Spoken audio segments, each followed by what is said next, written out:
ভাই চা হইব? হইব, বসেন। তাইলে দুটো চা দেন।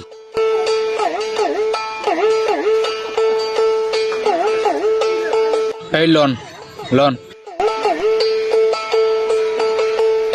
দোত মিয়া, এটা কি একটা চা হইলো? চিনি কম হয়েছে তো, আর একটু চিনি দেন। আরে ভাই, চায়ে চিনি কম দিছি, চায়ে চিনি বেশি দিলে আপনার সুগার হবে, সুগার থেকে ডায়াবেটিস, আর ডায়াবেটিস হলে আপনি চা খাওয়া বন্ধ করবেন, আর চা খাওয়া বন্ধ করলে আমার একটা কাস্টমার কমে গেল, বুঝছেন? ও আচ্ছা, এই যে ভাই লন আপনার 5 টাকা। 5 টাকা দিলেন? আপনার তো চা হচ্ছে দুইটা চায়ের দাম 10 টাকা। 10 টাকা তো আমিও জানি, আপনারা যদি 10 টাকা দিই তাড়াতাড়ি আপনি বড়লোক হয়ে যাবেন। বড়লোক হয়ে গেলে দোকান বন্ধ করে দিবেন, তখন আর আমি চা খাইতে পারবো না, বুঝছেন? হ্যালো।